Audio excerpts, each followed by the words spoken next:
guys, welcome back to our channel. I'm Sophia and today we are gonna talk about the desert Delight Nectarine. Do you like nectarine, Sophia? Yeah, this is my tree. This is your tree. Yes, we got this because guess what? You said I want some nectarines, and it's been in the ground for what? This is the fourth year. It's probably about 12 feet tall, right? If you look at it. And it started producing, and now it's time to talk about it because it's perfect timing. We get to eat some fruit, and guess what? You're gonna taste some. So we're gonna do a tree review first, and then you're gonna taste some of the fruit. Okay. We're in San Diego, Southern California, agriculture zone 10. A bit windy today and overcast, which is perfect because we get plenty of sun. And this tree, by the way, loves sunny places. They love the desert. They're perfectly, I would say, it's a perfect hybrid that's been tested for our climate zone, which is a climate zone 10. Good producer.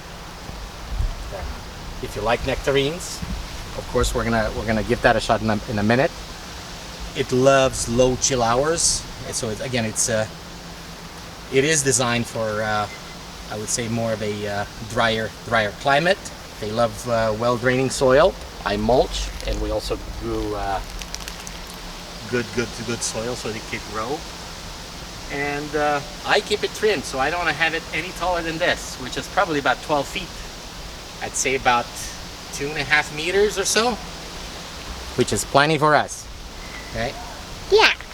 What else? It's part of the stone fruit family. The only challenge that I've noticed with ours and with any other stone fruit tree is sometimes,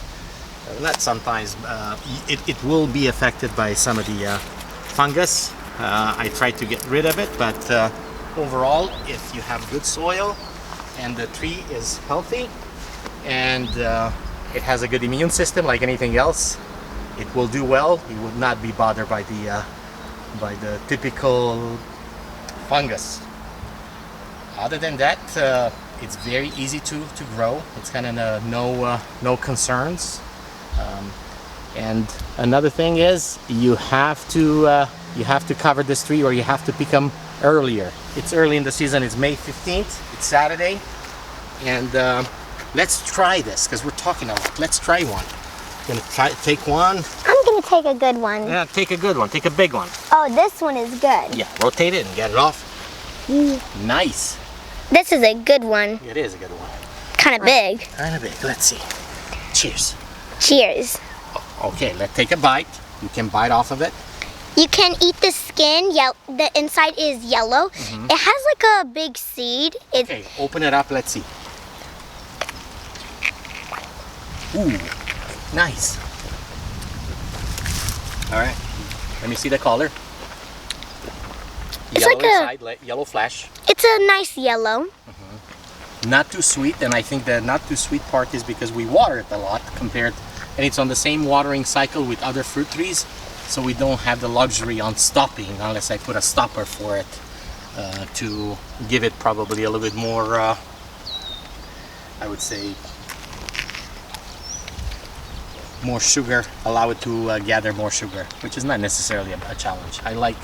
I like the lesser subtle fruit taste.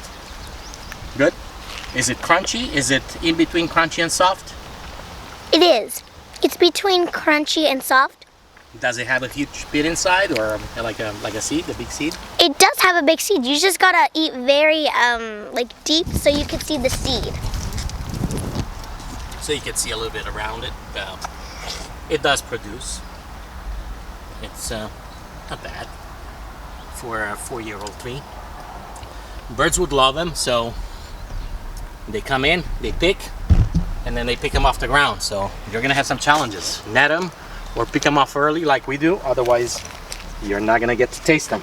You're gonna have some invited and uninvited guests. We're the invited guests, and then the rest will be the uninvited version. So there you go. Anything else, Sophia, about this tree? Eat clean, eat green, like and subscribe. Exactly. Cheers. Bye. Bye.